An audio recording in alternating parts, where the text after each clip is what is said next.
Good morning, good afternoon, or good evening. I hope and trust that you are all well. Before I get started, I would like to give a very special shout out to the reform members of Back to Ashes. Tavia S., Tina Mead, Cindy Cleveland, Patty's niece, Samantha Place, and Interscare Wifey. The rest of the Back to Ashes family is listed right here on your screen. If you would like to become a member of Back to Ashes, and you like what you are hearing and would like to buy me a coffee, all of that information can be found in the description below. With all of that being said, it is time to go back to ashes. For when we arise from the ashes, we are a bigger, brighter, stronger, and happier person in the morning. Sit back, relax, kick back, grab a snack, or tuck in and get warm, and prepare for this dose of vocal melatonin entitled Gluts of Scary Stories. Right after this intro, an ad will play. I'll read the first story, another ad will play. After that, there will be no more ads within this video.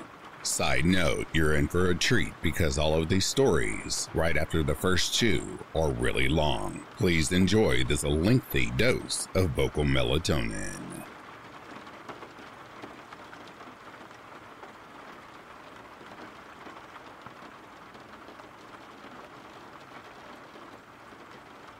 I'm 19, and I stayed over at my friend's house. She's 19 as well.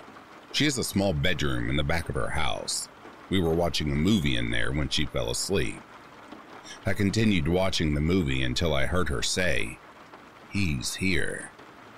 She's the only one that lives in the house. I froze and turned my head.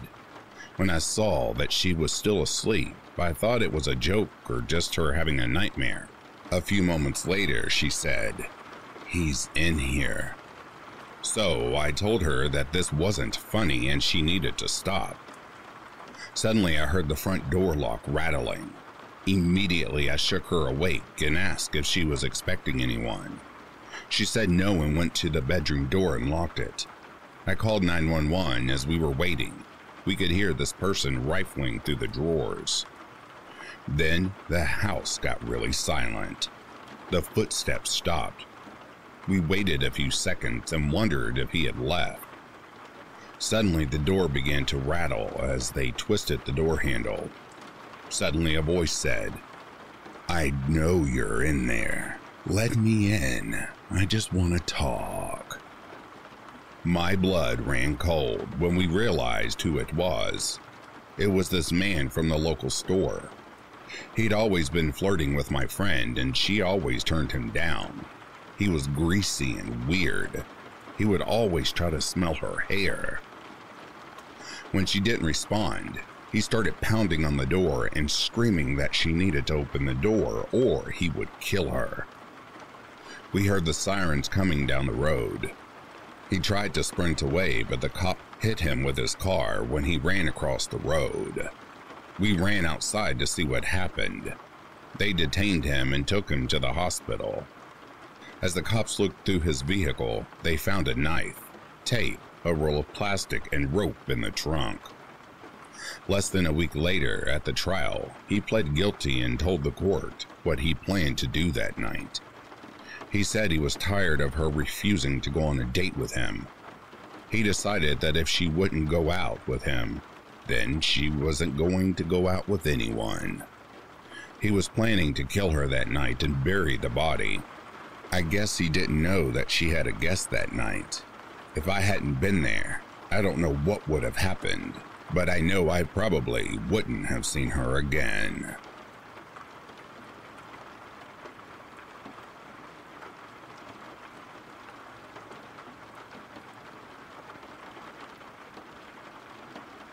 We don't go outside at night anymore because something is out there. I live on a fairly large block of land for this area. The weird event started when I was 10. I was outside on the balcony one night on the phone with my friend because everyone was asleep inside, so I didn't want to wake them. The moon was lit enough so I could make out a silhouette of a person running around the yard, ducking behind bushes, crawling across the grass. The thing is that it was changing size, and one time it ducked behind a tall tree. It had came out as a kangaroo, then gone behind another tree and came out as a person. This obviously frightened me, so I walked slowly inside just in case it happened to notice me, and thought I might have noticed it, but thankfully I ended up inside, locked the doors, and went straight to my bedroom. That night I looked up what it could have been. I think it was a skinwalker. For months after that, I would hear noises outside my room, like screaming, tapping on my walls, and footsteps outside my window. I told my dad about these events, and I don't know what happened, but it stopped for about a year and then came back. I was looking out my window one night at the moon, and I hear a scream and someone calling for help. Then I see this thing in the yard, walking just fine. It was a human, but it went behind the cubby house and changed into a dog the rest of the night. I heard whimpers and tapping and screaming until I fell asleep. There were a few nights which played out like this, but suddenly stopped, and now it's come back. I'm 18. It walks past my room. It taps the windows and walls. It screams for help. It cries like a baby. It whimpers like a hurt dog. I am sharing a room with my sister, her boyfriend, and my brother, and they have all heard it and seen the silhouette. We locked the doors again, but the only issue is that the other night we were woken up by loud banging. It stopped when we looked outside and saw nothing. We woke up the next morning, saw the front door lock had been almost broken off the door. We are all scared. These are only a few events that have happened to me, although my sister and brothers have more. My sister and her boyfriend go back to where they live today, so it's just going to be me and my little brother in my bedroom dealing with this thing. It's almost gotten in the house. The back door is a wooden sliding door. It's covered in scratch marks and has a hole in it the size of a ruler. I don't know what to do or if it really is a skinwalker. No one in my family is the pranking type, so I know for sure this thing is real.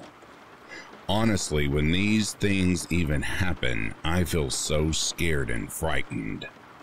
When I go outside at night, I feel like I'm being watched.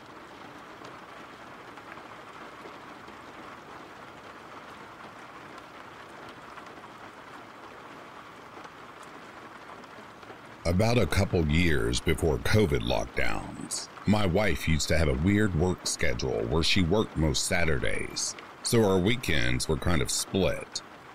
I only mention COVID above because that is when her weird schedule changed and she didn't have the weird schedule anymore. So, whenever there was a Saturday or Sunday where I was home alone with our son, who was about 7 at the time this event happened, I used to take him on little adventures. One time we found a book that was made by a historical society to promote kids into visiting little unknown museums in our state. This book had a lot of places I have never even heard of, and I have lived here my entire life. I am also an older dad, on average about 8 to 10 years older than most dads in my son's age range. I only mention that because I am not really one of those dads who will do a lot of theme parks and that kind of stuff.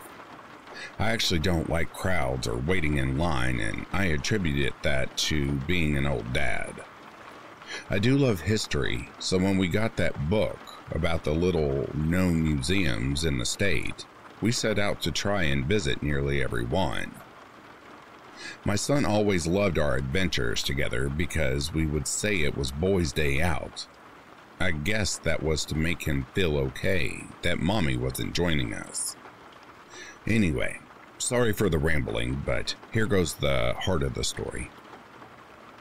One day we picked a museum that had to do with a family who settled the area and became wealthy due to oil, but also suffered lots of deaths and hardships.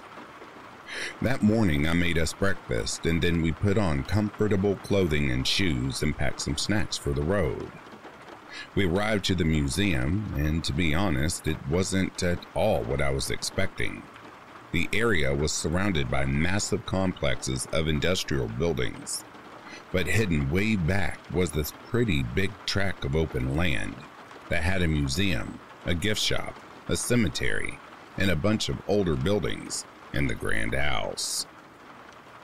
We paid the donation for the house and grounds tour, and it had a bunch of old farm equipment and the kind of typical museum object that were all from shortly after the Civil War to the turn of the century, the 1800s to 1900s, I believe.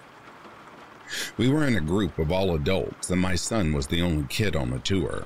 Most of the people were actually older than me. There was a group of Asian family, not sure where they were from, but they didn't speak English. But they all seemed really nice and enjoyed seeing the Old West stuff. There was another family who looked like siblings and a mom, an older middle-aged couple, and a few single people in our tour. Everything was going fine, no issues, as we were doing the grounds tour, talking about old farm life and ranch life. The tour guide was talking about all the cattle and how the original deed had land going all the way out past the freeway and almost out towards the next county over, so the original family land was very vast and popular, very lonely to the original settling family. As soon as we entered the main house, one of the ladies who was with us started acting like she was having a fit. She looked really normal, almost in her mid-40s, I would say, if I had to describe her. I would say PTA president looking. From what I remembered, she stayed back by the entry door and did her best not to make a scene. When we moved from the entryway to the main parlor, she seemed like she was starting to cry in a silent whimper, and then she started shaking. It didn't look like she was having a medical emergency, but it looked like if she just found out someone had died or something. She looked like a split from extreme sadness to scared as she was shaking, and she started to look really pale. Finally, another lady said, "Are you okay?" And she blurted out, "I need to get out of here." The tour guide stopped the tour and said, "Ma'am, I can't let you out alone, nor can I leave the tour alone, so everyone in the tour is going to have to follow me to let you out." We all were like, yeah, of course. Everyone had concern for her. As we leave the house and make our way to the parking lot and to the locked gate, I noticed her color came back and she started looking better. As we leave the house and make our way to the parking lot and to the locked gate, I noticed her color came back and she started looking better. She exited the gate, and just right outside there was a bench, and she sat there and started to cry. Our tour guide went to check on her and asked if we needed them to call 911. She said no, but she didn't know what came over her, and she never had a reaction like that before. The tour guide had actually said, "Well, you're not the first one to have a reaction to the house, but please check in with the museum if you need water or if you want to just sit inside for a bit." The lady said, "No, I'm fine. I'm just gonna go home." The tour guide came back in the gates and apologized to all of us for not allowing us to stay in the house alone. As she was talking, I saw the lady get up from the bench and fast walk almost like in fear back to her car. It was like if it was midnight and she was in a dark parking lot, kind of a rush back to her car. Eventually, we all returned to the house and go into the parlor. It was a formal sitting area with old 1800s furniture and a pistol in a case over the mantel. One of the guys on the tour had asked the question that I am sure it was on all of our minds. "What did you mean when you said that she wasn't the first one to have a reaction inside the house?" That is when the tour took a dark side. Apparently back in the late 1800s, the owner of the land, who had inherited the land and stock from his father, almost lost everything due to bad deals, bad management, and loss of cattle. One evening there was a knock at the door we had entered. It was bankers, a judge, and sheriff, or something like that. Well, they had come to call the outstanding loans, and of course he didn't have the money to pay it back, so he had to deed large tracts of his family land over to the banks to repay the loans. Shortly after midnight, the gentleman left and rode out.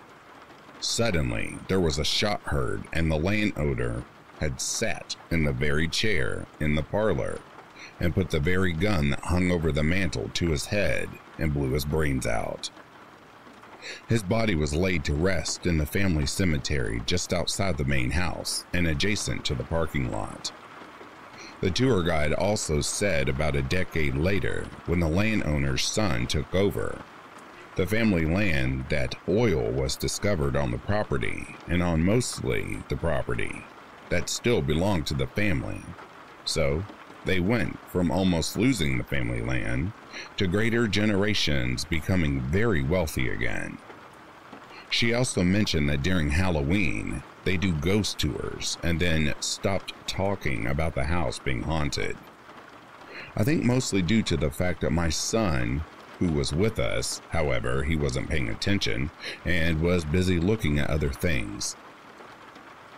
At most the end of our tour, just as we were outside, the house and around the back of my son looks over at the house and points to the window and says, "What's that?" I looked, and so did everyone else. Nothing was in the window. I asked him, "What did you see?" And he just walked away. He freaked out everyone, and we all went back to the parking lot, and my son and I went to the gift shop.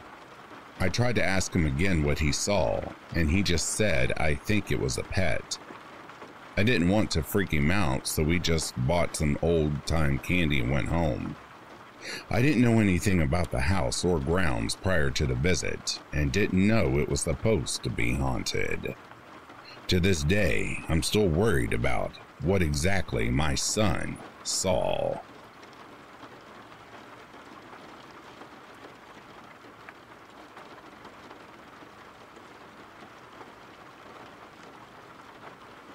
Three true scary thunderstorm stories. Number 1, student. I don't try to run home every time I see a thunderstorm on the way. In fact, I'm the sort who would rather not be home during a thunderstorm. When this happened, actually, I was living in a college dormitory. It was my sophomore year of school, and I was rooming with a good friend named Peter that I had made during my previous year. So we got along great. I just don't want anyone to think that there was anything at home that kept me from going back. No, I just really like being out in the storm. And no, that doesn't mean I like being rained on, because although it likely doesn't bother me as much as it might bother other people, I don't particularly care for it either. What I do like is being at a cafe, a bookstore, hell, even a Walmart during a storm. When I got out of class, I saw that the sky was very, very dark. The pressure was dropping, and I could tell that there would be quite a storm on the way. I opted at that point to head over to a bookstore coffee shop that I mostly like to study in. I figured most students would be headed back to their dorms and the place would be empty. Well, I was definitely right about the place being empty, other than 2 employees, one on the bookstore register and the other a barista. There was only me and one other person in the place. It wasn't a big store, like a Borders. It was a little place. There was a table right by the window that I put my stuff on, and I could watch the storm from there. I barely made it before the rain began to fall, and it fell really hard. I was working on my laptop, running some statistics through SPSS, and really having a calm, nice time. It was after quite a bit of work that some movement outside caught my eye. Looking out the window, I was surprised to see my dorm roommate outside in the rain. He didn't even have an umbrella, and he was soaked from head to toe. He was walking along the opposite side of the street from me. He stopped in front of a shop and then looked back and forth a few times. After that, he turned and walked back the way that he had came. I found it weird, but wasn't really sure what to think about the whole thing. Maybe he just got caught in the storm and figured that he was already soaked, so he might as well go about his business. Maybe he turned around and headed back to the dorm. I don't know. About half an hour later, I saw him again. This time, he continued walking in the direction and didn't turn back. Maybe he had forgotten something the first time? I am not really sure. However, the fact that he had been walking around in the rain for such a long period of time without an umbrella had me a little concerned. I got up, walked over to the door of the bookstore cafe, opened it, and looked for him. I didn't see him anywhere. I sent him a text message as soon as I got back into the store, but didn't really expect to hear back from him. I let him know I was in the cafe and wondered what he was up to, walking in the storm.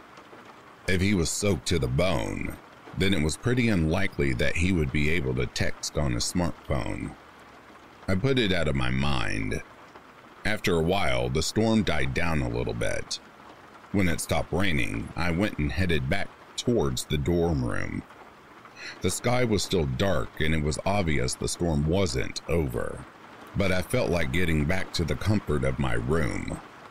I was also curious as to what was up with my roommate. When I got back to the room, the door was unlocked. I immediately thought that meant my roommate was in there. However, he wasn't. It was very odd that he had left the door unlocked. I've never known him to do that, but everyone makes a mistake every now and then, right? As I was sitting there at my desk, I got a notification for a text message. I looked at my phone and saw that it was Peter. The message was for me not to come back to our room because he had a girl coming over. I found the message to be pretty chilling. It was so odd that I got up, went and locked the door. I also put a chain on it. I went back to my desk and looked at my phone. I kept wondering how to respond to the message. It was so weird. I guess I wanted to know what he was up to, so I replied that I wouldn't come back until he told me he was done. I don't know why, but I figured he was up to some sort of game and I wanted to see what. About half an hour later, the doorknob moved. Immediately, I got up and crept to the door and looked out the peephole. Some guy I had never seen in my life was trying to get into my room. I went and grabbed my phone in case I needed to call campus police. I heard a key slip into the lock and this person attempted to open the door. Thank God I had put the chain on. The very moment the chain restrained the door, it quickly closed and I heard whoever it was actually run down the hallway. The whole situation was too weird and I called the campus police. I tried texting Peter several times. I never got a response. He never came back to the dorm either. Eventually, a missing persons report was filed. This happened 5 years ago, and neither me nor Peter's family have heard anything about him. All we had to go on was his bizarre behavior in the storm and a description I had of the man through the peephole. No one had keys to the room but us two, so whomever that man was, he had gotten Peter's keys. Also, his cell phone. Whatever he was coming back to the dorm for, he was trying to make sure I wasn't there. I've never seen him again either.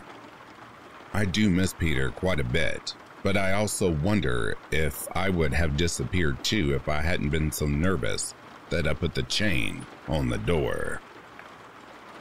Number 2, the factory.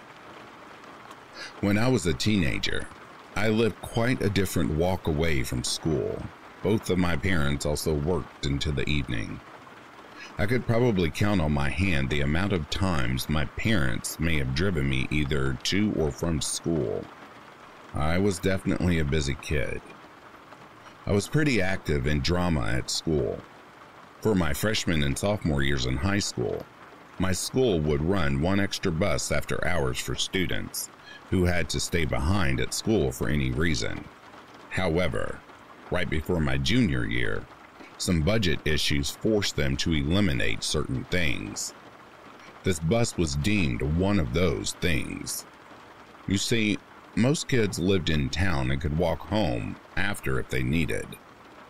The time I rode this other bus, hell, if there were ever more than 5 students on it at any given time, that would have quite surprised me. So, I had a choice when the bus was eliminated. I could either give up drama, which was not about to happen. I could wait until my parents get off work, which I didn't want to happen, or I could walk home, which is what did happen. I don't want to give you the wrong idea, though. It wasn't like I was going off on this 3-hour trek after school each time. It normally took me a little over an hour and a half to make the walk, and honestly, I didn't mind it for the most part. However, on the day this story occurred, there had been a storm brewing all day. During each class, I found myself staring out the window more than anything. I kept hoping it would dissipate.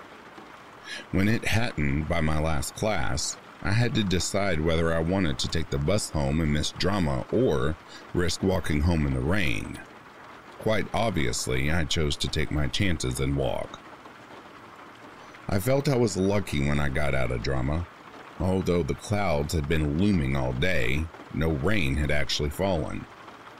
I just hoped this could continue a couple hours more so I could get home nice and dry. Just as luck would have it, though, not 20 minutes into my walk, little drops began to fall.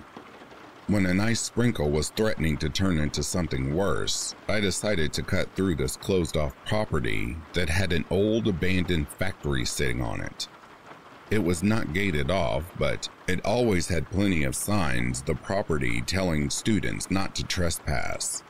However, going through it would shave some time off my walk and hopefully I could beat the downpour.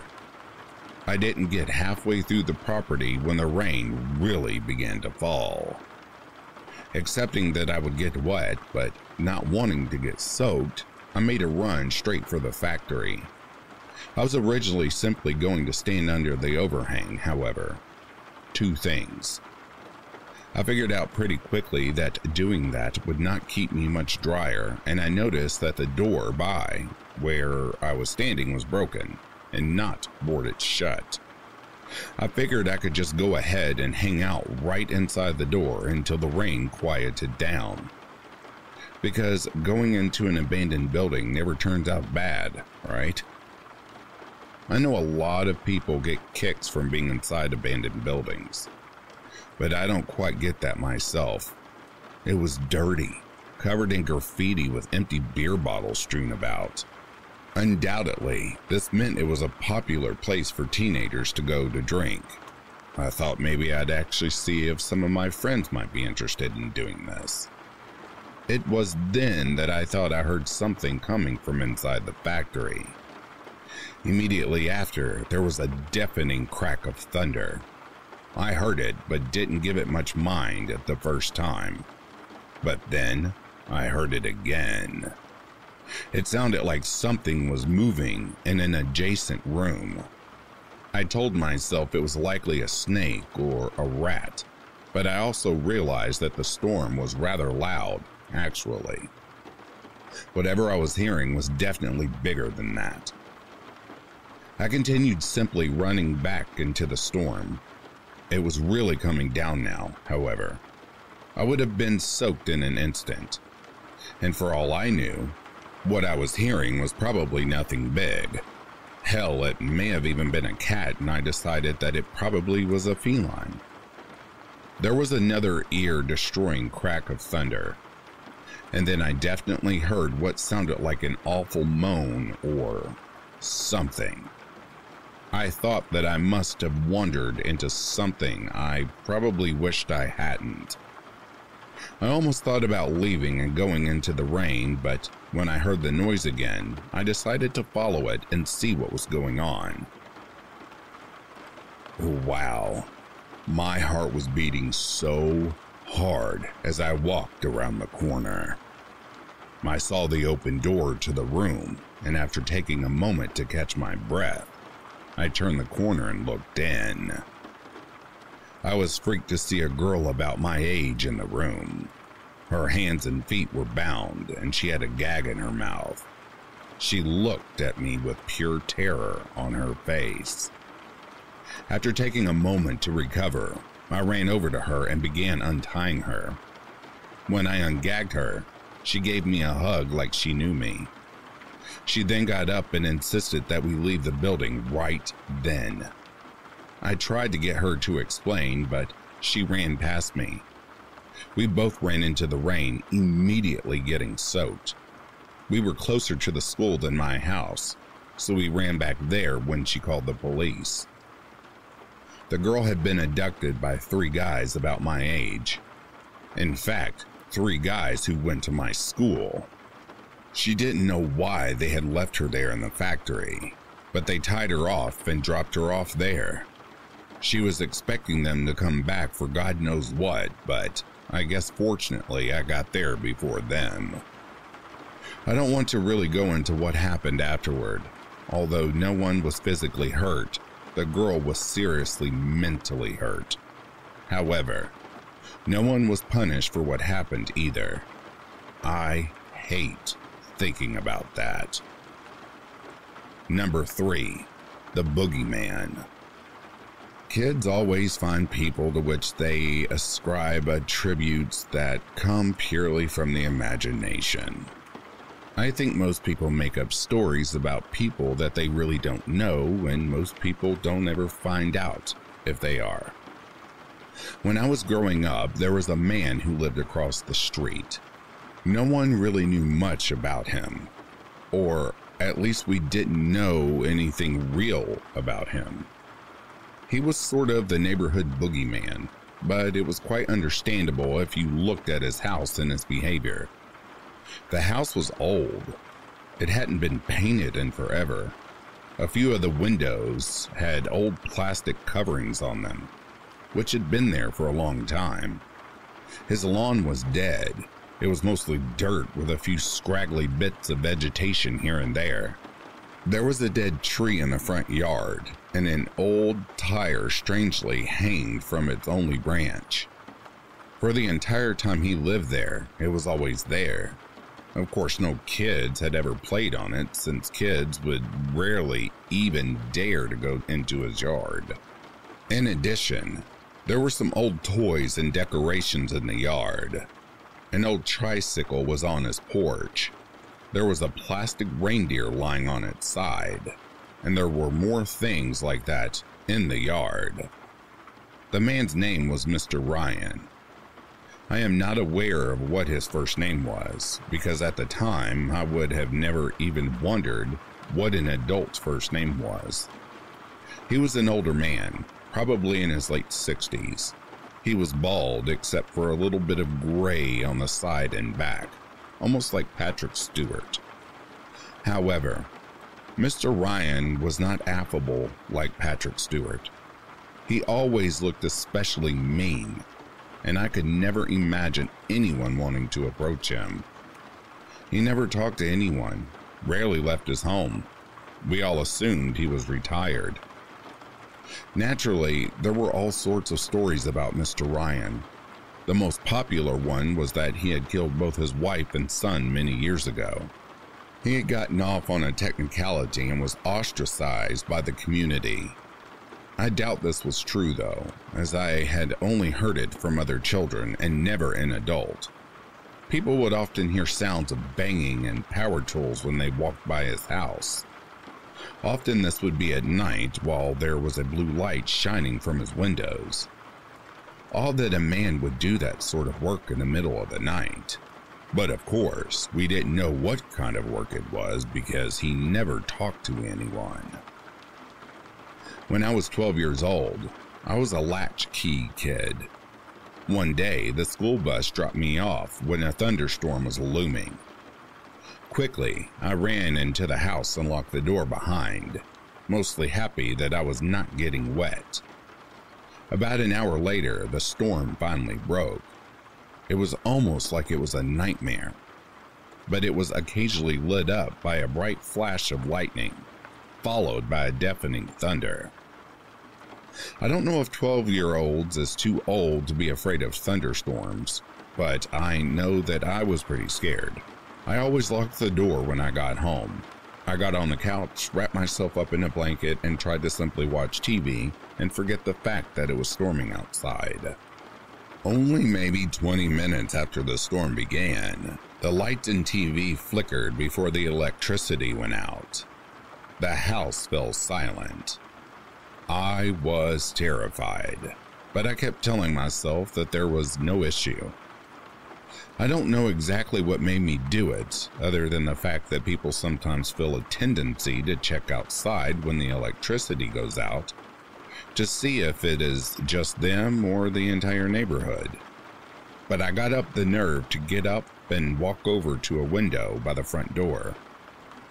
Looking out, I could see that across the street, Mr. Ryan's lights were on his porch. He had electricity. I looked to the house to the side and also their porch lights were on. It was just me. In a moment I will never forget, a strike of lightning lit up the sky and the entire neighborhood. And in that moment, I saw Mr. Ryan walking up the sidewalk on the side of my house. It was only for a brief moment, but he was on our property, coming from the back of the house. He could have shut off our electricity. Frightened, I ran over to the couch and curled back up in my blanket. Not long after, I heard someone trying to turn my doorknob. It was locked, but it continued to rattle a little bit. I hadn't hooked the bolt though. Gathering up every nerve I had, I ran over to the door quickly, bolted it, and ran back to the couch. There was another flash of lightning, and I saw someone at the door through the window. I had no doubt it was Mr. Ryan, and I knew he was trying to get into the house. I grabbed the phone and called my dad. He told me that he would call the police and hurry home. He told me to go and lock myself in his bedroom. I did just that. I was on the bed and scared of every noise I heard. Eventually, I did hear the door open. I was terrified when I heard someone running up the stairs. However, I felt relieved when it was my dad telling me to open the door. When he had arrived, Mr. Ryan had already left. He hadn't tried to break into the house, I guess. I doubt the police, when they arrived, even believed me. They knew about the stories people told about the old man. However, my dad informed them that someone had opened the power box outside and thrown the switch that cut off the electricity. Because of that, they went over and spoke to Mr. Ryan. My father also had a talk with him. They never told me what they talked about, and Mr. Ryan never came back to the house. The very few times I ever saw him, though, he would always give me a look that made my blood run cold. I guess part of me always believed the stories about him were made up, but after that day, I was convinced he was up to something. Fortunately, my parents taught me well about locking the door when I got home, or I might be telling a much different story, if I was telling a story at all.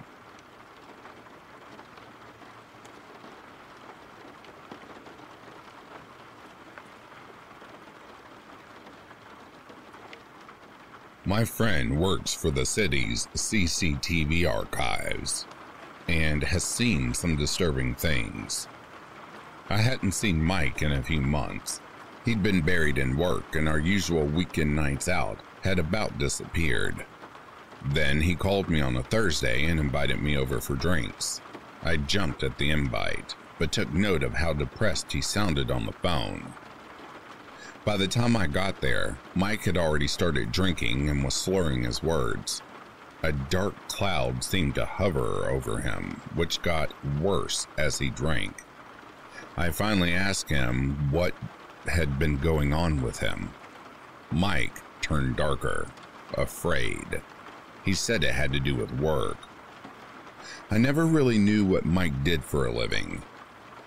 I did know he worked for the city in the tech department and was involved with the CCTV surveillance network, but I never knew what his day-to-day operations were, which he began to describe in detail. Mike explained there were thousands of cameras scattered throughout the downtown core, outlying neighborhoods and well into the suburbs of our 1 million plus city. His responsibility was to categorize and archive all the incoming footage. Most of the footage went into very general classifications and were saved in hard drive farms and identified with a lengthy combination of numbers and letters for categorical archiving. They were truly meant to be forgotten about. It was an expansive task, but Mike designed and built an AI screening program that detected common patterns in footage, then sectioned out anomalous behavior for review.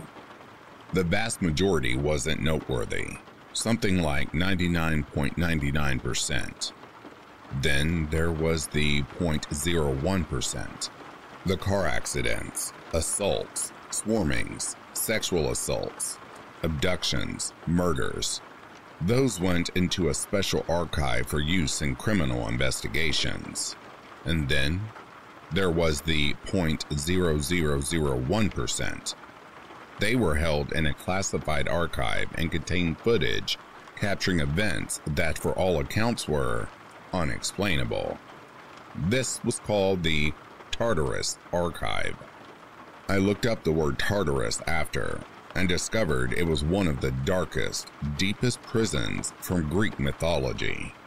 It was said that if you dropped an anvil from heaven, it would take 7 days for it to reach the earth.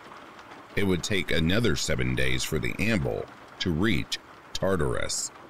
It was the place you sent titans when there was someone else that could contain them. When Sisyphus was condemned to an eternity of futility and frustration with a large boulder and a mountain slope, that punishment was carried out in Tartarus.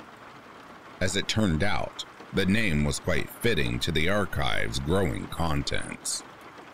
Some footage could be simplified to strange optical anomalies in the camera and coincidences of light or crackheads on a bender through the subway system. Other footage, though, defied logic. The others are what captured Mike's mind that evening. He'd been breaking protocol and bringing hard drives home at night. In fact, he'd been splicing the footage together, capturing and compiling repeat aberrations, and editing them into linear sequences. Mike wanted to show me some. It wasn't in a bragging or showing off kind of way. It felt more like the sharing of a heavy burden kind of way. I asked if showing me would get him in trouble, but he waved the idea away. I said, yeah, obviously I want to see what's going on in the city. Mike led me into his workroom, where he had monitors and towers and piles of externals set up. We sat down and he skimmed through some drives nervously. Then he landed on one. Mike told me this anomaly was codenamed Lincoln Spectre.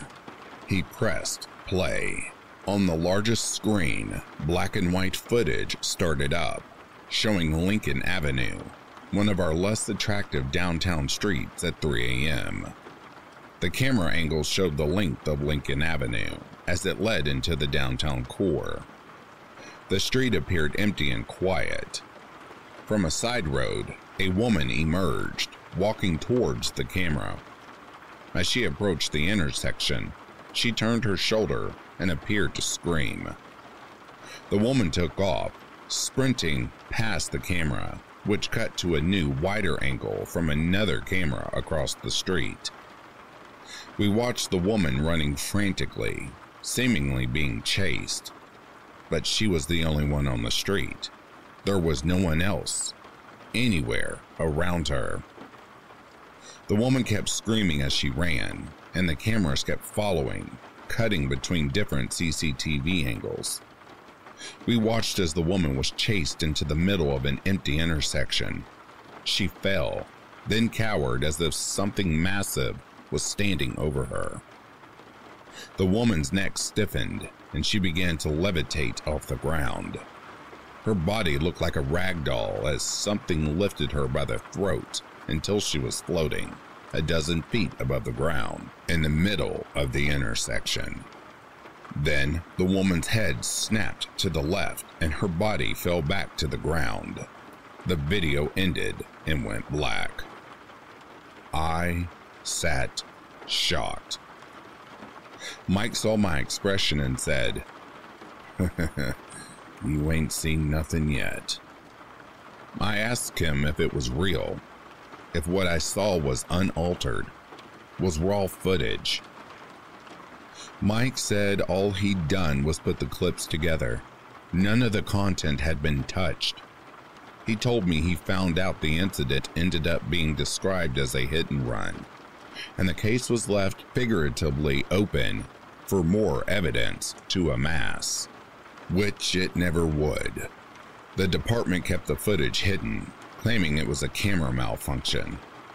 No one outside of Mike and his boss had seen the video of how the poor woman actually died. I started to understand the air of somberness Mike was carrying around. Mike started the next video. This one was codenamed Black Crab and was much longer than the previous one. It started in the subway systems at the underground Walkley station shortly after closing up for the night. Walkley was the last stop on the route, and the exterior was shouldered by a new housing development on one side and untouched forest and swampland on the other. The camera was pointed down along the subway platform on the east side and showed its entire length with benches and garbage cans populating it. At the far end, the tunnel was filled with darkness. The lights on the platform shut off and the station went dark. The camera switched to night vision and everything became visible again. My eyes trained on the platform, waiting for something to happen. Finally, there was movement. It was coming from the tunnel. It was difficult to identify what actually it was at first, as its movements were strange and the footage was grainy. But it got closer to the camera and I got a better look. It resembled a human, a man, but he was walking on his hands and feet, upside down, with his back arched and his stomach pointed to the ceiling. He had long, dark hair that dragged along the ground, and he wore tattered layers of old jackets and torn pants. He moved like a crab, jerkily yet quickly and easily as he made his way to the staircase. The footage cut to a new camera in the dark hallway leading to the stairs out of the station. We watched the crab walker claw up 2 steps at a time, and then crawl over the turnstiles and towards the exit. The footage cut again, now showing the exterior of the station entrance. The crab walker squeezed and twisted and maneuvered his body through the locked and closed entrance gate. It looked impossible to accomplish, but he did it. Once outside, the crab walker eyed his surroundings before skittering off towards the woods and disappearing. The footage cut to an hour later and revealed the crab walker reappearing from the woods. He was dragging a small animal by the tail in his teeth. The animal looked like a cat. The crab walker squeezed back through the gate, crawled through the station, and disappeared into the subway tunnel. Again, Mike saw my expression and told me there was more. He showed me the length of the video, which was over an hour long. Mike had compiled over 20 sequences of the crab walker creeping out of the subway station and into the woods. Mike skimmed through the video towards the end, and we watched the crab walker out of a sewer in a downtown alley. It crawled over to a pile of garbage cans and cardboard boxes. Then it jumped into them, and some kind of vicious frenzy ensued. There was someone else in the pile of garbage. Hands and feet thrashed above as they were struggling for their life. Then the movement stopped and the hands and feet went still. The crab walker's body moved jerkily about, but I couldn't see what was happening because of the darkness and all the garbage bags and boxes obscuring the camera's view. Mike leaned over to me and whispered that the crab walker was eating a homeless man. This caused a criminal investigation as the dead body was found mutilated and festering in the open alleyway. Mike followed up on the inquiry. What he discovered was the crab walker was who authorities believed to be a man named David Fletcher. Decades ago, David had been a prominent lawyer with a family. One Christmas, there was a house fire, and his wife and kids were killed in the blaze. It was David's fault. He lost everything, including his mind. Everyone has a breaking point, whether they know it or not. A place where they bend too far and then snap. David found his. Family and friends described his descent as nightmarish. David lived on the streets, became addicted to drugs, and tumbled into mental illness. The last anyone knew of him was from 10 years prior. He'd thrown himself in front of a subway at the Walkley station, and no one heard from or saw him again. It appeared that, somehow, David had survived the subway hit. His back had broken and healed strangely, causing him to move the way he did.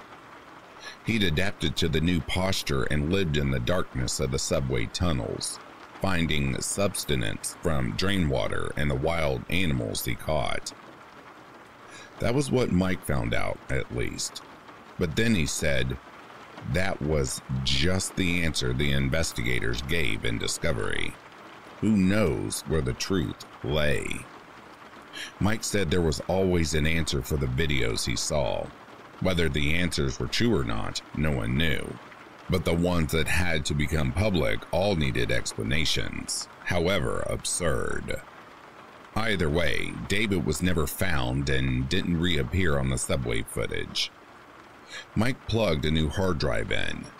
He poured a fresh drink and told me this was the one that was troubling him. The file was codenamed Cloud Mirror. I wasn't sure I wanted to see it, but before I could object, Mike pressed play.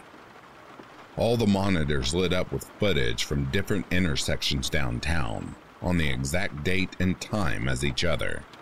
There were 5 in total. The streets on each screen were empty and quiet. No cars or people. Suddenly, at the exact time in the center of the intersections, a small glow pulsed into existence. It was some kind of orb, roughly the size of a bowling ball. The streetlights around it pulsed with energy waves as the orb grew larger. It grew to the size of a beach ball. Then it flashed out. The streetlights went back to normal and the intersection was as lifeless as it was before. I asked Mike what they were. He told me he had gigs of footage of the orbs and had watched them repeatedly. He didn't know what they were at first. Then they started to change. Mike clicked onto the next video. Again, the 5 monitors lit up with the same intersections and time of night, but several weeks later. The streetlights glowed and pulsed, and an orb manifested into existence again. It grew to its beach ball size, but then altered its surface and glow. Something gas-like replaced it, growing outward into a couch-sized cloud of dark gray. One of the cameras was closer, so I got to see the small clouds in detail. It looked like a volcanic eruption wrapping around itself. They were large, constantly morphing blobs that curled outward from a glowing center, resembling a mandible fractal as a gaseous-based organism. It was fascinating to see them floating in the middle of the street, so alien to our roads and stoplights and street lamps. Then they began to move. Gliding down empty roads, the cameras cut to different angles, following the clouds on some unknown path, zigging and zagging onto new streets and through alleyways. Then they'd stop. The clouds hovered in the center of their intersection. They'd lower to ground level, standing straight up like a large coffin. Holding ridge to the shape, their exteriors continued to shift and mold together like magnets made of smoke.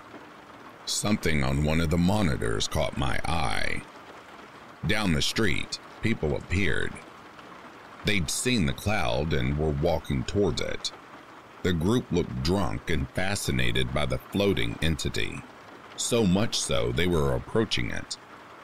As they did, the cloud became brighter. The street lamps around it pulsed. The group were in some kind of trance, staring into the morphing blob. One of the group, a guy, stared into it like a zombie, then walked right into the cloud and disappeared. None of the group tried to stop him. Instead, another one followed him in, and another and another. All 5 members of the group disappeared into the cloud. Then they reappeared, one at a time. The guy first, then the order they went in. Only they weren't stumbling and boisterous and drunk now. They were walking upright, using minimal movements.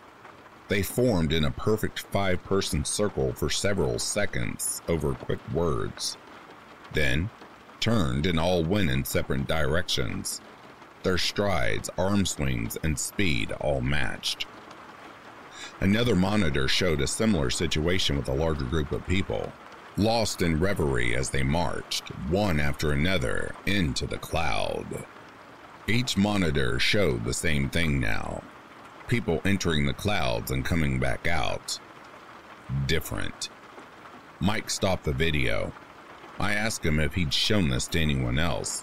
He said he hadn't. Not even to his boss. Which was a problem, because he had a meeting with his boss in the morning to discuss the missing footage. I asked why he didn't show the footage to his boss. This footage seemed more than serious. People were being replaced by something. Mike sighed and put a new video on. The main monitor lit up and showed a new downtown street. The date was from earlier this week. One of the clouds was floating in the intersection. A middle-aged couple were walking nearby, the husband with a slight limp to his right leg. The couple saw the cloud and were struck by its aurora. They approached it, eyes wide and mouths open. Both the husband and wife entered the cloud and disappeared. After a moment, they reappeared. The husband's limp was gone. Mike turned to me and said, "That was my boss and his wife."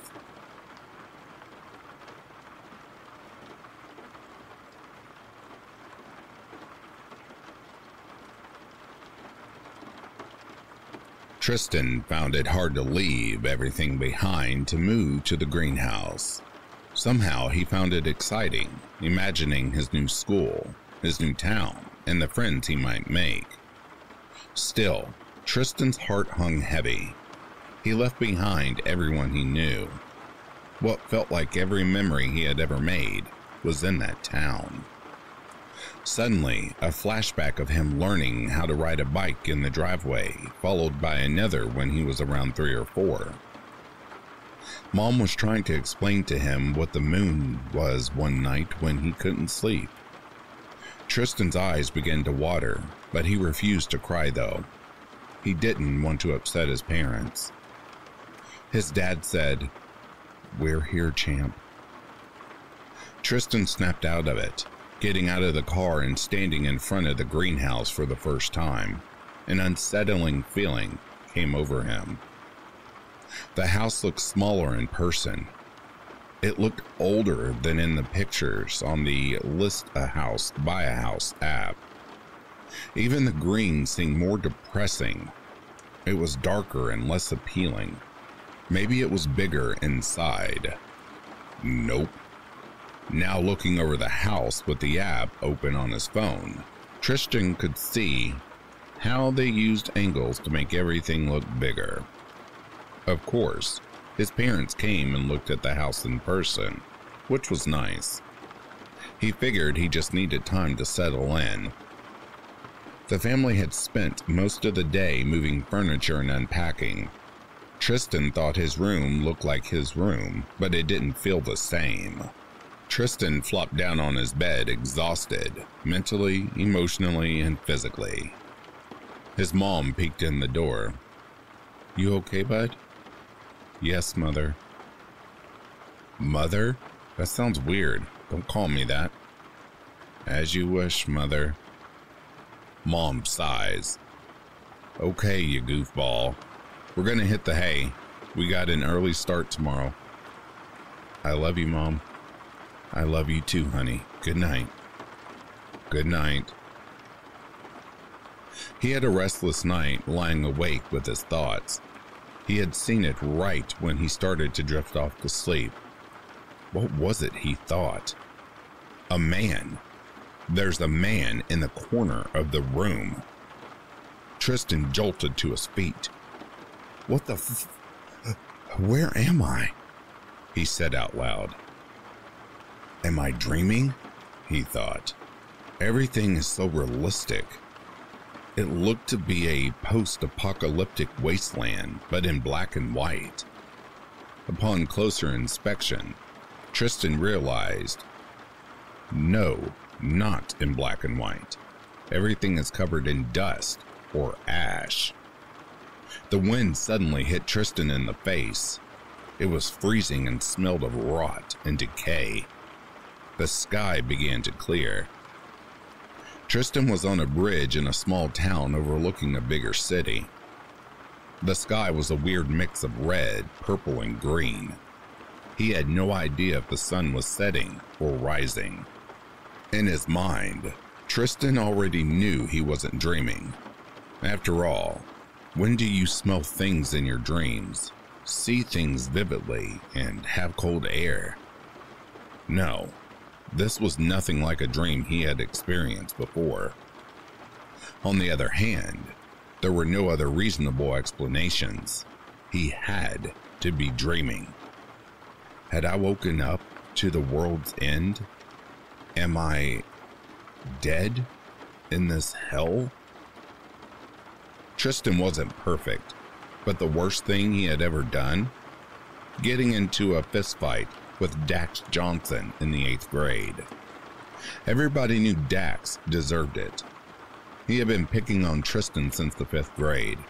Dax hit his growth spurt early, and Tristan was an easy target.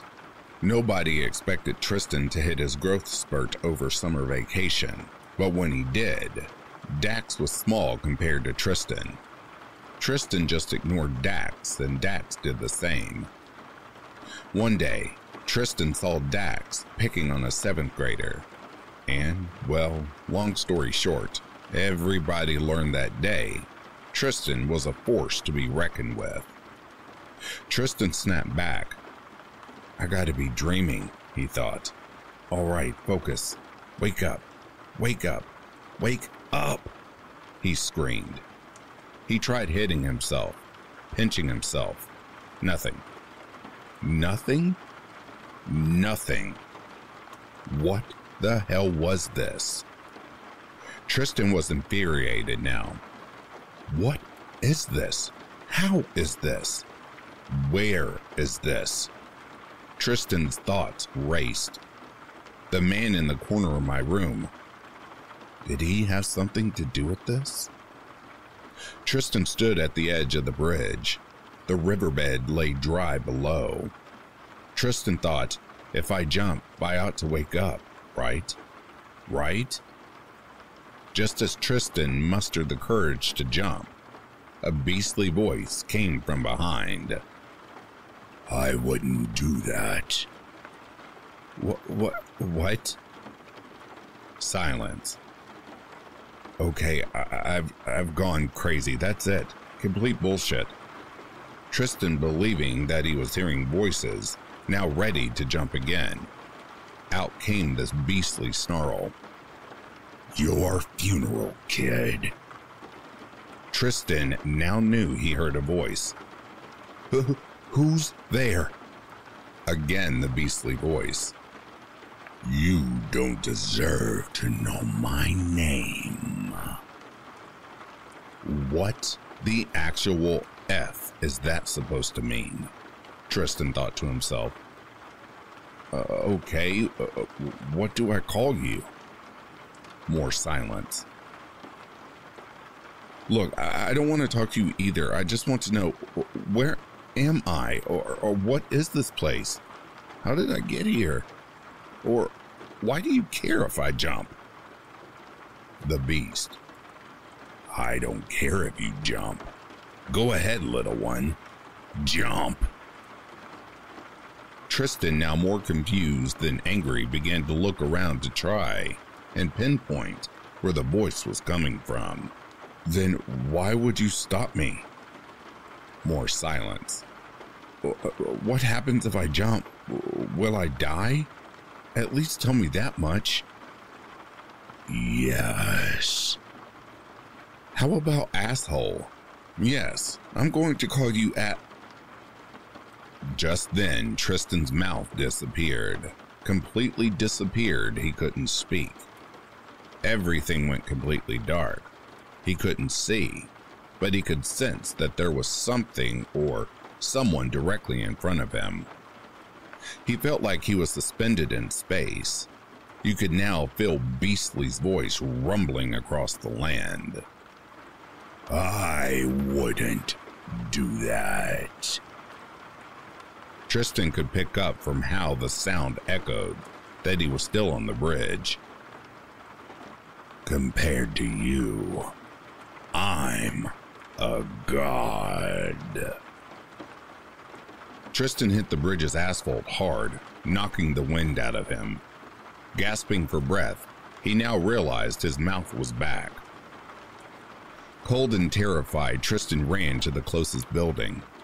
Once inside, he realized that it was a house. He immediately began scanning the room for anything or anyone.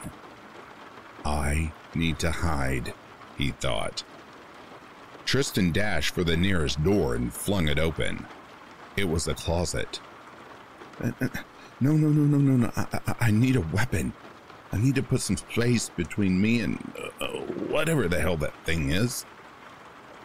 Thinking quickly, Tristan grabbed an old tattered coat from the closet and put it on.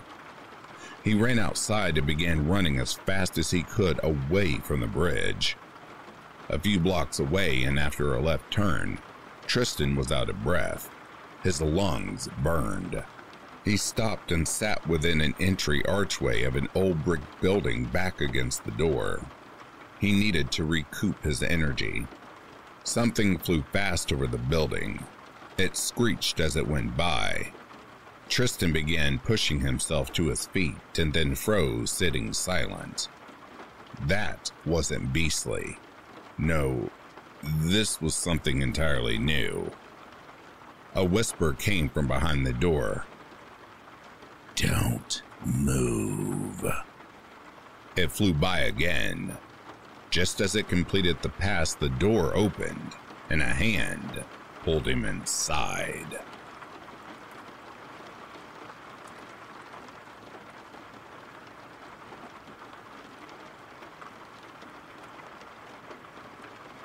Mr. P, how are you doing today? The man sitting across from her looked like he was doing quite poorly. Calling him a man might have been generous. Dr. Winter saw.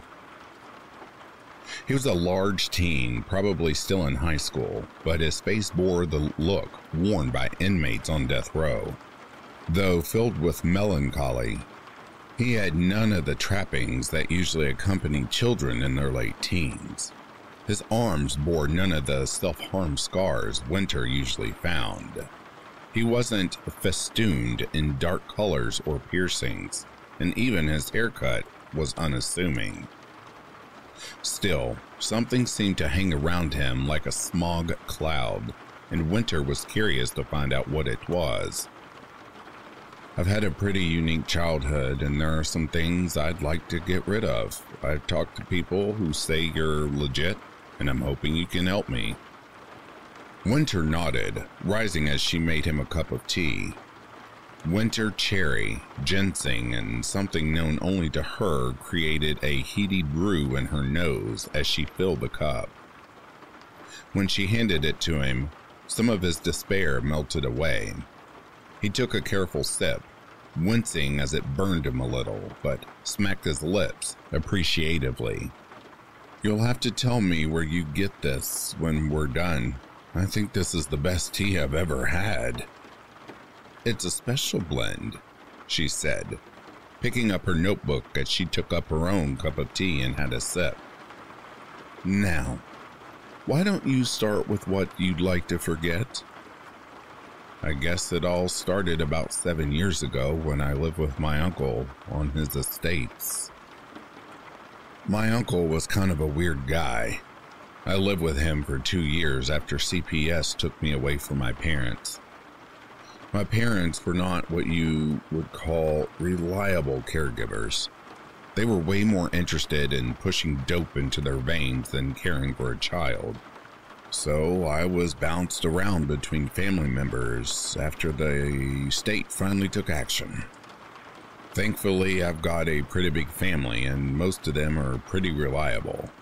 My aunt is a photographer for a magazine and took me in for 2 years. I was 4 and still young enough to accompany her when she left town for business. But she feared I wouldn't get a consistent education living with her, so I went to stay with my grandparents for a while. My grandma was a loving woman with plenty of time for a growing boy and a curious child. My grandfather, however, was a grouchy old man who didn't want some young kid running around and making a lot of noise. I stayed with them for a few years until Gramps had had enough one day and asked my uncle if he would take me. He agreed, so I packed my things and went to stay with Uncle Mark. One thing you should know about Uncle Mark is that he was loaded. I don't know exactly how much he was worth, but he had purchased a small estate outside our hometown with 10 acres and a manor home. I have no idea how he made his money, but that led right to the second important thing about Uncle Mark. Uncle Mark was nuts. Everybody knew it, and everybody accepted it. He wasn't nuts in the traditional way, the kind that will get you put away forever. Uncle Mark just believed in some rather outlandish things. He believed heavily in the occult, especially their connection to important figures in the government. He talked for hours about the Illuminati or the Skull and Bones controversy, and would tell anyone who would listen that demons and hell are as real as you and I. So, when a big black sedan pulled up to Grandma and Grandpa's house and a guy with greasy black hair and a neat suit stepped out to open the door for me, I assumed he was just a fancy cab driver.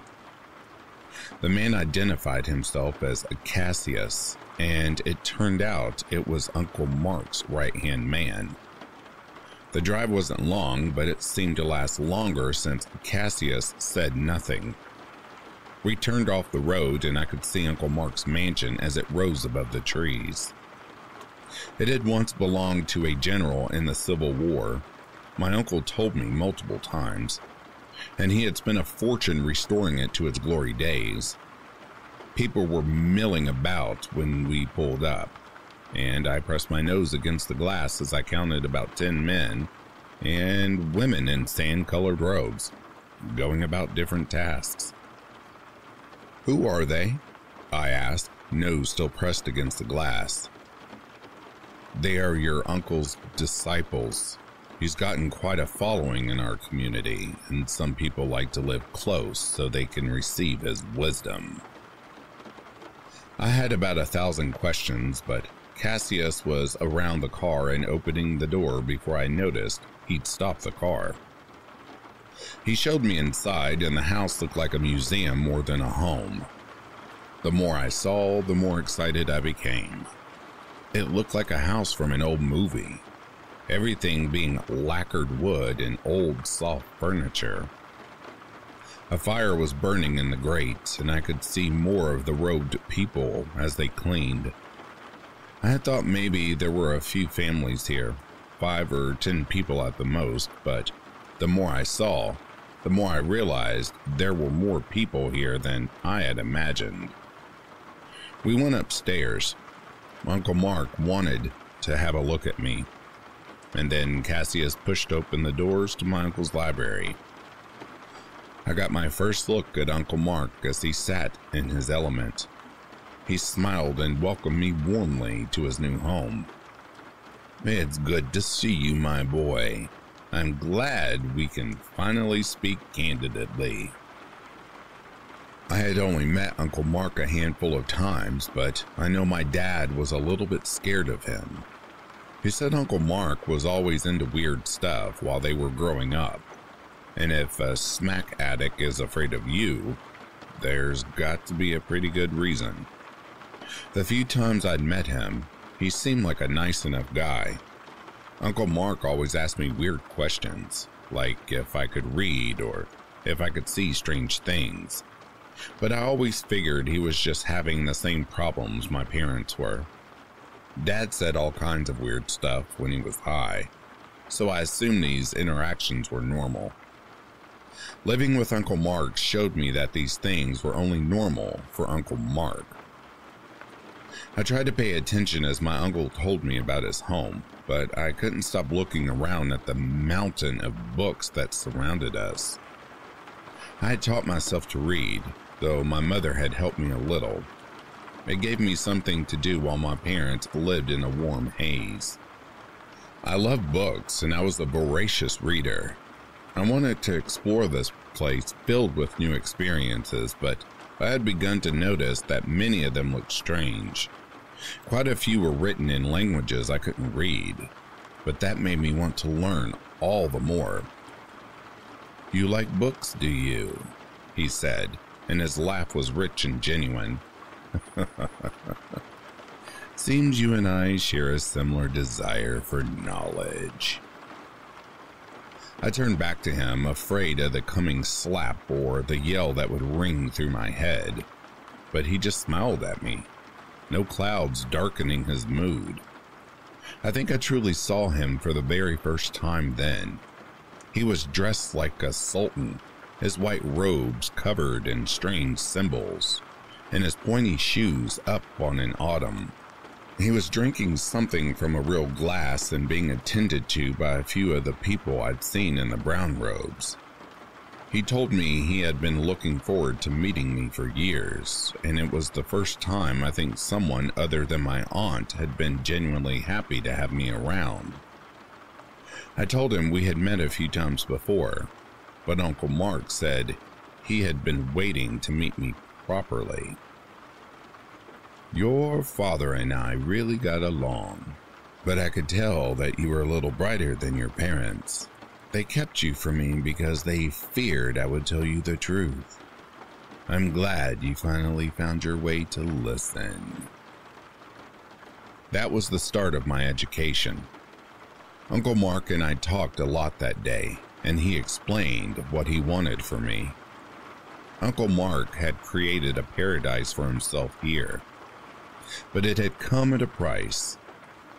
He could not have children and would have no one to carry on his legacy when he was no more. He wanted to teach me his ways, to teach me the things that had brought him success, and in exchange, I would inherit his legacy when he passed it on. But only if you learn the things I have to teach you. I can make you better than where you had come from, but you must be willing to learn. I told him I wanted to learn, not knowing what that terrible knowledge would be. I would learn in time. Uncle Mark took me out of school, deciding to homeschool me instead. I had been a good student. I had mostly received A's and B's, but Uncle Mark's lessons were a little different. He still taught me math and English, but the history lessons were more of an arcane variety. He taught me about witch trials, the beginning of secret societies, practitioners of actual magic, as he called them, and many other things I had never even heard of. He taught me to read many of the books he kept in his library too, and seemed happy when I took to languages like a sponge. They say the kids will do that, but I look back now and see that some of these languages were so archaic that it should be impossible that anyone could read them. I never had to take any of the tests that I had to take back in school, and I think now that Uncle Mark must have been bribing someone to keep them from having a closer look at his curriculum. It wasn't like going to Hogwarts or anything. Uncle Mark told me that real capital M magic takes years to cultivate, and I needed to build a foundation before I was ready to do spell work. He believed I would be ready in a few years, and my days were spent poring over old books and learning runes and sigils and languages I came to be very familiar with. This went on for a few years and culminated one night when he called me to the basement. I came down at moonrise, not an uncommon time for Uncle Mark to teach me lessons. I found a bunch of his disciples making symbols on the ground with chalk, as others used crowbars and chisels to open canals in the stone. Some of them I understood, but many were things I'd never seen before. Uncle Mike held court over it all, nodding here and telling some of them to fix little things there. When he saw me, he put a hand on my shoulder and cast his other hand out at the space like a game show host showing off prizes. He seemed to be waiting for me to say something, but I wasn't sure what he wanted. I was 12 after all, and all this was a little new to me. "Well?" he asked finally, looking a little perturbed. "It's, pretty cool, Uncle Mark." "Pretty cool?" he asked skeptically. "It's a little more than pretty cool, my boy. As my apprentice, I would have expected you to recognize a greater circle of binding." That got my attention. Uncle Mark had taught me about circles. Some of them were used for protection, some of them were used to channel things, and some of them were used to hold things if you could get them inside. This one, it appeared, was of the latter variety. I didn't know what Uncle Mark was going to try to catch in a circle, but everything I had read made me think it might be a bad idea. What are you going to try to catch?" I asked, unable to help myself. "A demon," he said, almost casually. He must have heard me suck in my breath because I pretended to cough when I felt him looking at me. I'd been learning about all these things, but I wasn't really sure I believed any of them. I'd watched my uncle do some pretty cool tricks, but I'd never actually seen him do magic. Parlor tricks, things you could have seen on any Vegas show stage, sure, but nothing like on the Lord of Rings anything. He was a good enough manipulator to convince people he could do magic, but I always figured that was about as far as it went. "Is it safe?" I asked, and for good reason. All the books Uncle Mark had in the library about demons made them sound dangerous and temperamental.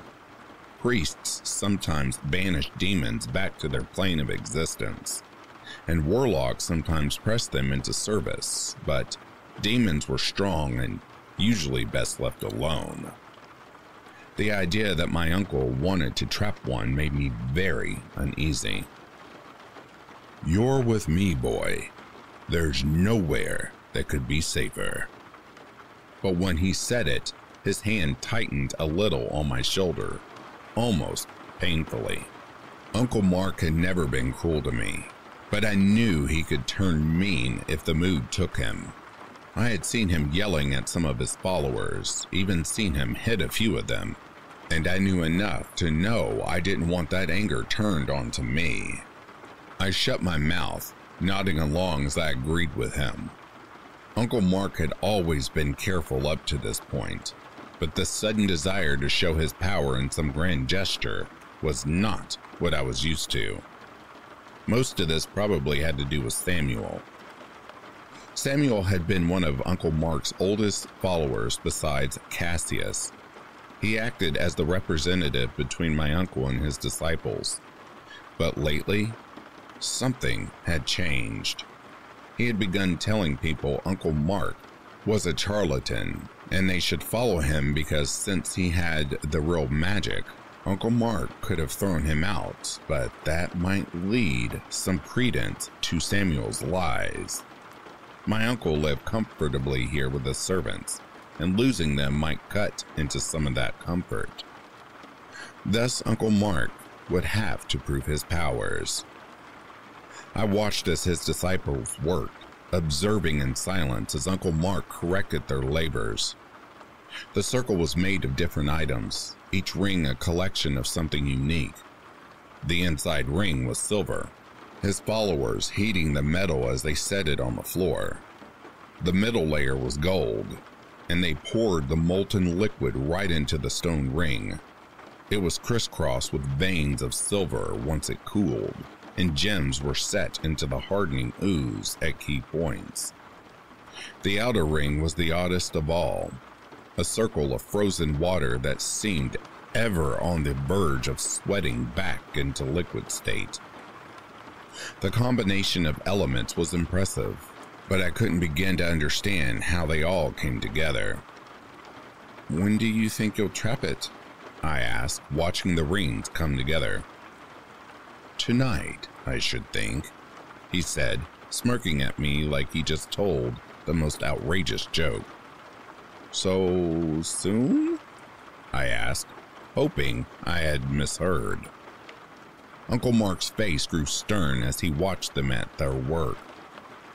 "It is time I put Samuel in his place." As the hours ticked closer to midnight, Uncle Mark assembled his disciples. Samuel was amongst them, looking smug as he watched my uncle open his battered old grimoire and began chanting. Uncle Mark never said where he had found that old grimoire, and I had seen it many times. As he spoke, the rings began to hum, and the stones in them seemed to twinkle with eldritch light. He turned to look at his followers, seeing the circle flare to life, and his smile was confident as his eyes fell on Samuel. "My students, I'd like to thank you for joining me tonight. I know there have been some amongst you who recently have come to doubt my power, but doubt no longer. Tonight I will demonstrate my abilities for you by catching and caging one of the strongest entities of the 9 hells. A demon." A thrum came up through the crowd, but Samuel pretended to yawn as he grinned at his teacher. Samuel clearly thought my uncle would do no more than put on a light show for us. But he was wrong. Uncle Mark had clearly brought his A-game and meant to show us all who the real wizard was that night. He drew 5 others to the points of the star, Cassius opposite him in the order, and they began to chant and call out to something whose name could not be known to mortals. Demon names are strange. They sound furry on the tongue. They have too many consonants, and their vowels are not in ordinary places. The members of the circle began to chant the name, and the circle danced with fairy light. As they chanted, the inside began to pulsate with a strange light. I trusted my uncle, even revered him, but I agreed with Samuel that night. My uncle was a man of means, and clearly this was some show meant to cow the spectators. He would call something from a secret compartment in the floor. I had no doubt, but I doubted it would be some demon from the pit. Most likely it would be someone in a costume, some convincing bit of prosthesis that, in the dancing firelight and the moody shadows of the basement, would seem very real and very devilish. The chanting and light show went on for the better part of a half hour, and many of his disciples had begun to fidget nervously. They were becoming slightly bored by it, and some of them might have been starting to think that Samuel was right. My uncle had meant for this to prove his power, but all it was doing was cementing in their minds that he was a fake.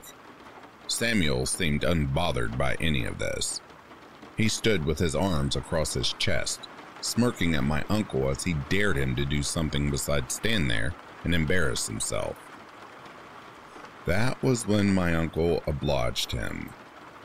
The chanting stopped suddenly, and my uncle raised his head and uttered a single guttural word that the rest had been chanting constantly.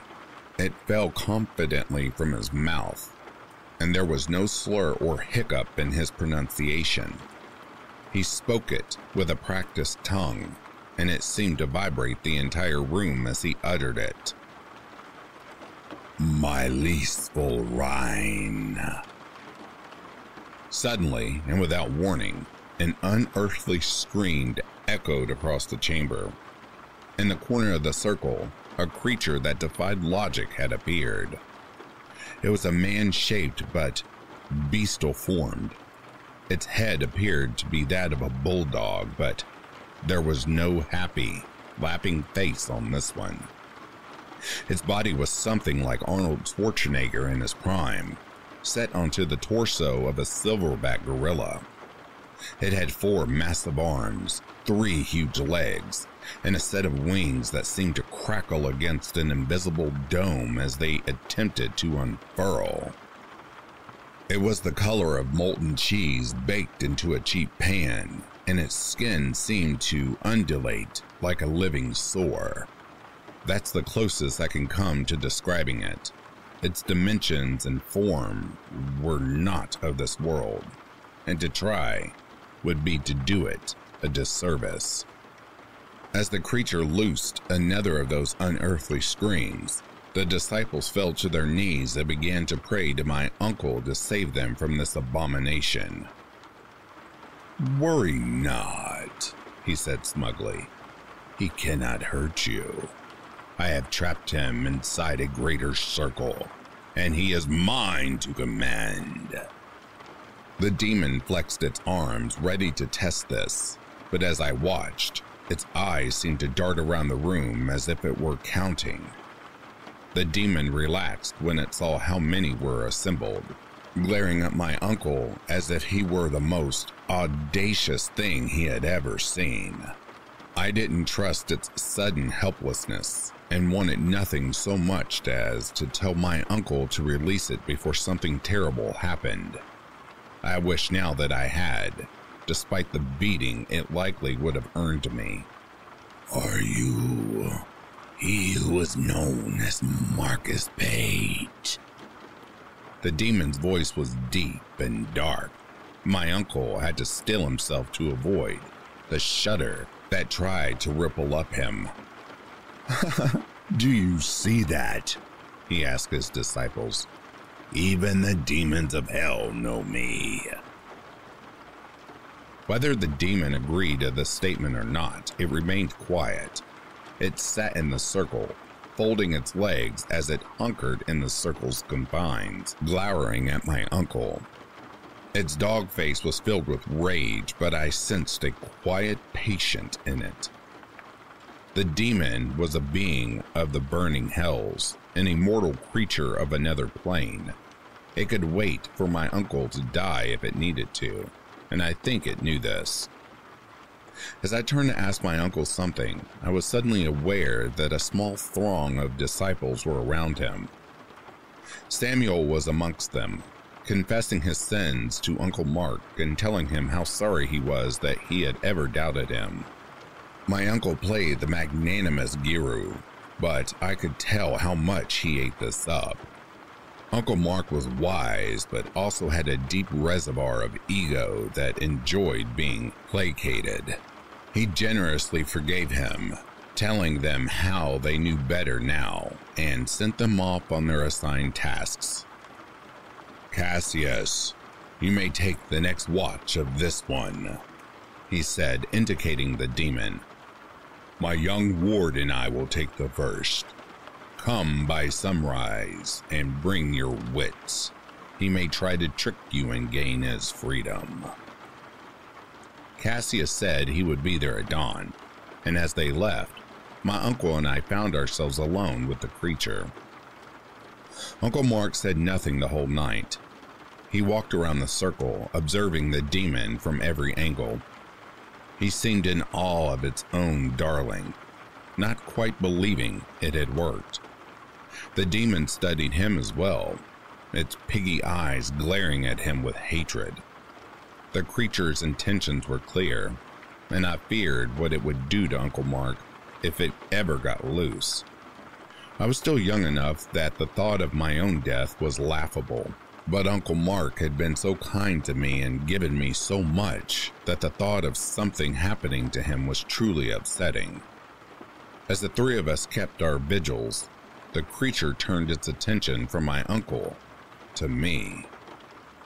I was looking at the demon as it followed Uncle Mark with its head suddenly shifted on its thick neck to regard me. Its eyes bore into me, the doggish face holding a pair of suddenly captivating orbs. Those eyes seemed to promise me things. They told me of great prizes that could be mine. And when my uncle stepped in front of me, I growled as I tried to lunge around him. I shook myself when he slapped my face, unsure of what had happened. "Don't let him look at you, son. He's a terrible beast, and lies are like manna to him." "I wish you'd turn him loose," I whispered, unable to stop myself from peeking under his arm at it. "I don't think I'll sleep a wink as long as it's in this house." "Don't be foolish," he spat, suddenly angry. "This creature is my legacy, and I'll let all the naysayers and doubters have a look." The idea of letting people down here to see it filled me with a new sort of dread. I didn't know what my uncle was planning, but I suddenly felt sure that it would go very poorly. Uncle Mark began sending out invitations.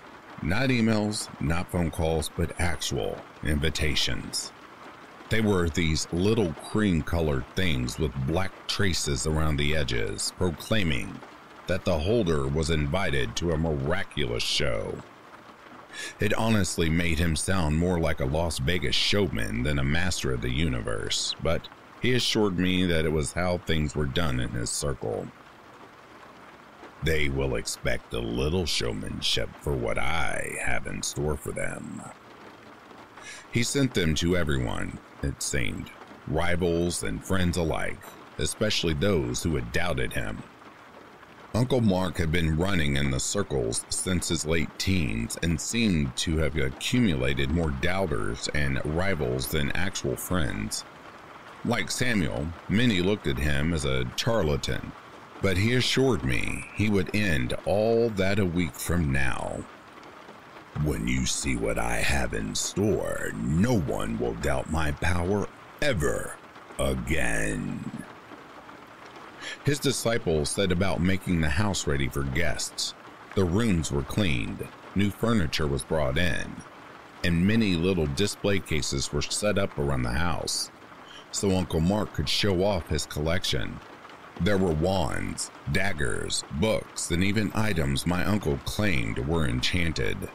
These were all things he had found in his journeys, and he hoped they would lend credence to his claims. The demon stayed inside the circle, but I had come to mistrust that placid beast whenever I had reason to be in the cellar. He never moved, never ate, never drank, and seemed only to watch those who were with him. That wasn't to say that he wasn't busy as well. In that week, 3 disciples killed themselves while on watch, one of them by tearing his own eyes and tongue out. By Wednesday, Uncle Mark had taken to guarding him himself. The 2 of us sat down there for hours with the creature, and if Uncle Mark wasn't guarding him, then Cassius and Samuel had the task. Samuel was like a changed man after witnessing Uncle Mark's summoning. He apologized daily for doubting him, and there has been no more talk of leaving amongst the disciples. He and Cassius seemed to be the only 2 Uncle Mark felt he could trust to watch the creature, other than himself and I, of course. That is how I came to be in the cellar with him the night before the gathering, and had a moment to speak with the demon. Uncle Mark had been awake for 2 days, and I wasn't unsurprised to find him asleep in his chair around 2 in the morning. The demon had noticed him too, and our gazes found each other yet again. I approached the circle, careful not to cross it. That would have been a very big mistake, and one I would likely not have survived. Instead, I stood at the edge as the 2 of us observed each other. "Why do you let my uncle think he has trapped you?" The demon's laugh was like a stone falling to the bottom of a very deep well. What makes you believe he hasn't? I've been studying the circle for 5 days. I'm not as scholarly as my uncle, but I know it has imperfections. I think you could leave if you wanted to, so why don't you? The otherworldly creature blinked at me, and I got the feeling it was really seeing me for the first time. You might be smarter than that old man gives you credit for. Smart enough to know it's not a good idea to trap things you can't control. The demon sat back, grinning toothfully at me. Make sure there's a lesson you remember when you grow as old, as fat as that one, he said, indicating my sleeping uncle. I let my uncle sleep, and the demon and I continued our silent vigil over the others. He would need his strength for tomorrow's show, and for what I suspected might be the biggest and brightest show of his life. They began arriving before sunset the next day. They all came whether they wanted to or not, enticed by the curiosity of his invitation. Some wore suits and some wore cloaks, but they all possessed the sort of fantastical assurance that my uncle did. It was in the way their faces pinched or their eyebrows raised when you said something they disagreed with. It was the kind of assurance that says, yes, I know more than you, I've seen more than you, and the things you think are amazing are the things I see, as I butter my toast every morning. They arrived in old cars and limousines. One even came in a horse-drawn carriage. But as night set upon the house, they all arrived. With the spectators in attendance, my uncle came down the grand staircase of his manor house like the belle of the ball. He was dressed in a long white robe, stars and swirls emblazoned upon it, and a newly crushed velvet suit that must have cost him more than some of the cars in front of the house. He shook hands, greeting all of them by name, and as his disciples walked around with drinks and food, He told some of them about the wonders he had under the glass. Some of them were impressed. Most of them simply nodded and smiled politely, treating the items on display like you might a stack of knickknacks at a garage sale. They undoubtedly had their own collection of strange antiques, and his were nothing to write home about. No. What they had come for was nothing less than the show he had promised them. He let them mingle until the grandfather clock struck midnight. Then he ushered everyone down to the basement for what he promised would be the event of a lifetime. They all clamored into the confined space, crowding around the curtain that Uncle Mark had hung around the circle. Some of the disciples stood around it, politely advised the crowd that they not touch. When everyone was downstairs, my uncle stood before the opening and rolled his sleeves with a practiced flip, like a magician at a children's birthday party. He pulled the curtain to reveal his grand finale. They all gasped appreciatively. A few of them even screamed in fear. But they all looked at my uncle a little differently when they saw the demon he had trapped in the circle. I would later realize that even the people he called friends had considered him a faker. They all thought he was charismatic, a real Jim Jones type, or maybe even another Herschel Applewhite. But when it came to magic, he was a little more than a convincing performer. What they saw now convinced them they had been wrong, and my Uncle Marcus was the real deal. Immediately the questions came. How had he done it? Where have you gotten the knowledge? How had he constructed his circle? They gathered around him like a flock of birds, their incessant questions increasing as my uncle told them all would be explained. They wanted to see his grimoire, where he had found the name of this creature. They wanted to inspect the circle so they might duplicate it in their own environment. They wanted to inspect the demon so that they might have a better idea of his makeup. Could my uncle contain him so that they could get closer? Could he destroy it while maintaining the body so they might inspect it closer? All of the questions inflated my uncle's ego, and that ego died as quickly as their questions when the lights suddenly went out. My uncle turned, trying to see if someone had bumped the lights, but then a glow rose up in the room. He knew it had been no accident. The glow came from the creature as he hunkered in the circle, and when he stepped and unfurled his wings, the barrier did not repel him.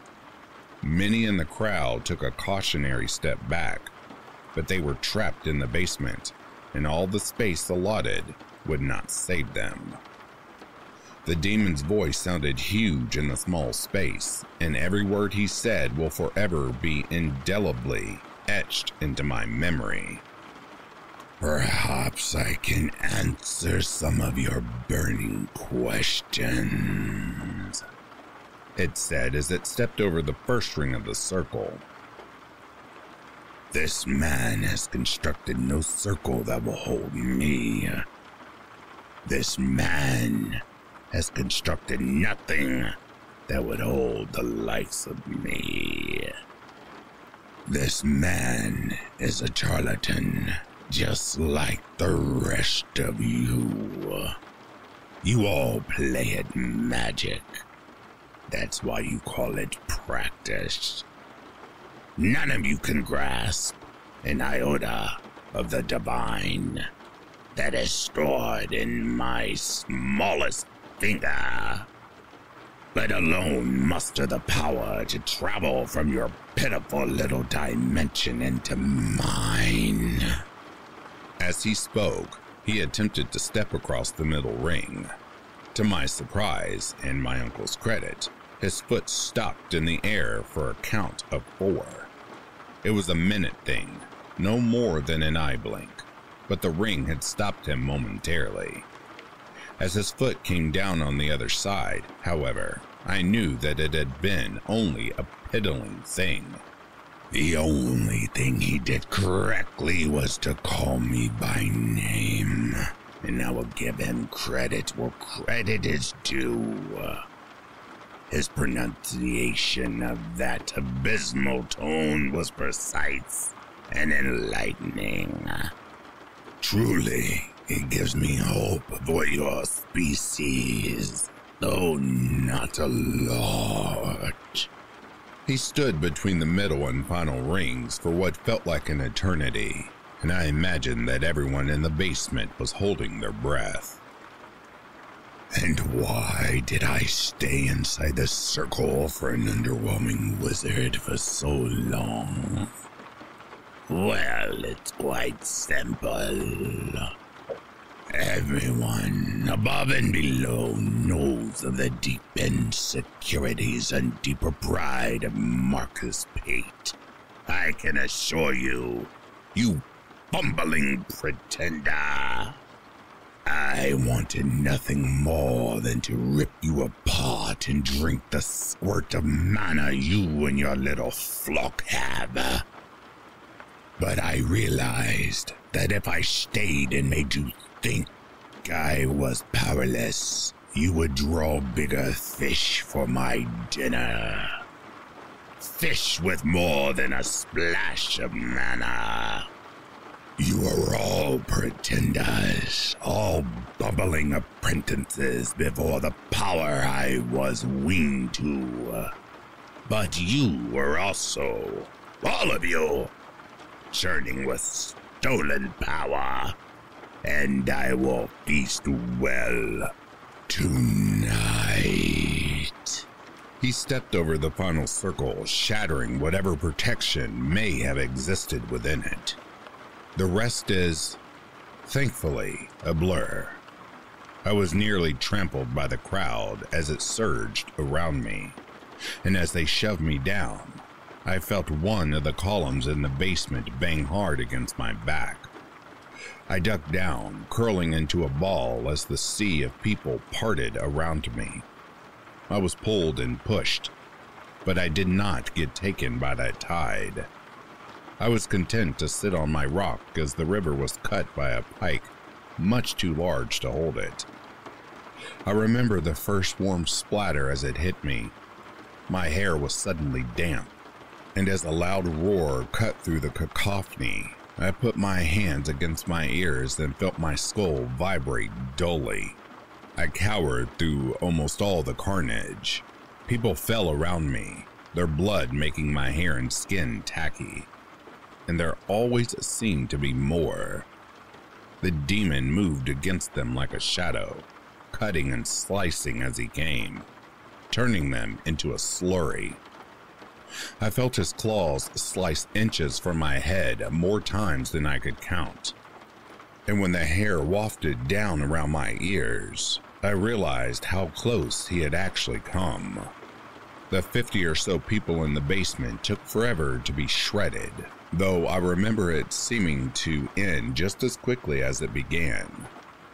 When the screaming and moaning had finally come to a low death, I opened my eyes and looked up to find the impossibly large demon standing over me. As I looked up into the urine-colored eyes, I saw my short life pass before my eyes and was not impressed with my journey. I could feel his acrid exhalations on my face as he knelt to my level. It smelled like hell itself. I have decided not to kill you, little one.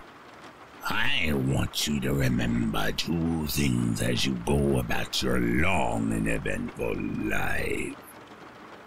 The first is that your spark of mana is greater than your uncle could have ever dreamed, though you will need to tend to it to grow it to its full potential. The second, and as his wet, squashed nose bumped mine, I almost shrieked in fear.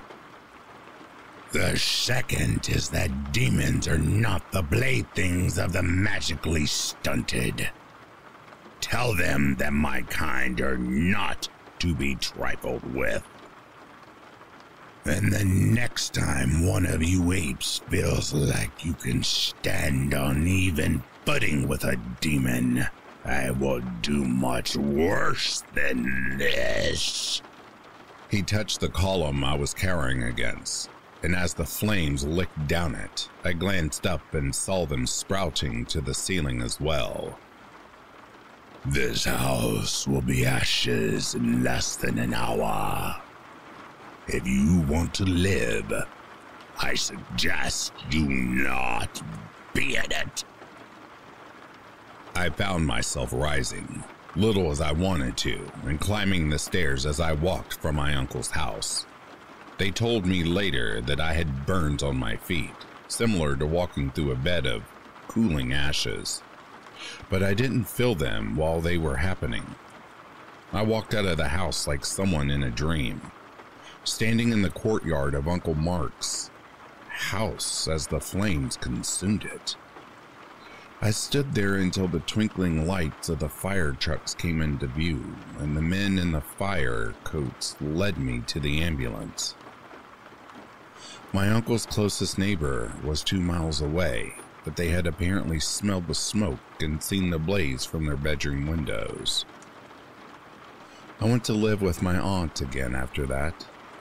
She worked mostly from home now, her job more relaxed than it had been. My aunt moved us here, to Kashmir, for a job with the local paper. And that's how I came to be sitting on your couch, Mrs. Winter. Some parts of my childhood are foggy. I've forgotten a lot of the things my uncle taught me, but many of the more practical things have wormed their way into my daily life. My teachers are trying to push me into a career in anthropology or antiquities, like my uncle. They think my knowledge of languages and certain old world customs could be beneficial to me in those fields, but I don't know if I want to invite those kinds of feelings in again. What if I become as bad as my uncle was? What if I fall into the same trap that snared him? What if next time I'm the one looking at a rabbit cage and thinking it will hold a tiger? The young man looked on the verge of pushing the lump from his throat, and Winter hoped he wouldn't choke when she suddenly brought his teeth back together with a gentle hand. He gagged, his throat bulging as he swallowed his memories again. The cup spilled from his hand, and he looked at her in bewilderment as she stared back at him evenly. "What did you do that for?" he asked, tears leaking from his eyes. She could tell that he wanted to be rid of this memory, had been rid of it for a wonderful moment, only to find out that it would be with him forever. "I won't take this memory. I'll tell Juliet to tear up your paperwork. Don't come here again, Mr. Pate. I won't take this memory from you." Winter turned, and when he grabbed her arm, she turned back to give him the full brunt of her stare. "Why not? I need this gone. I don't want this terrible knowledge too." But he stopped when he looked into her eyes. She wondered what he saw there. She wondered if it seemed familiar. "Touch me again, and I will teach you a lesson that cannot be forgotten. Go, take your knowledge and serve your purpose. Study old bones and other people's leavings, who were much wiser than you, and spread your truth to those who have decided they are wise." He tried to let her go, and when she grabbed his arm and pulled him close, she saw the cowering boy he had once been. "Demons are not your playthings, and you would do well to remember it." Damien nodded, his head flopping a little as he wobbled in acceptance, and when she let him go, he knocked his chair over as he scuttled from the room. Pamela could have used the money from that lesson, but the lesson was one that needed to be taught. She knew creatures that would thank her for not scrubbing one such as him, even if he wouldn't.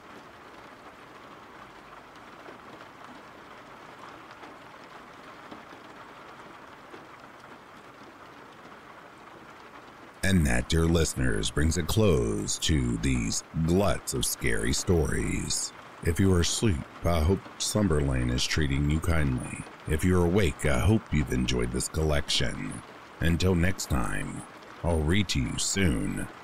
Have yourself a good morning, a good afternoon, or a good night.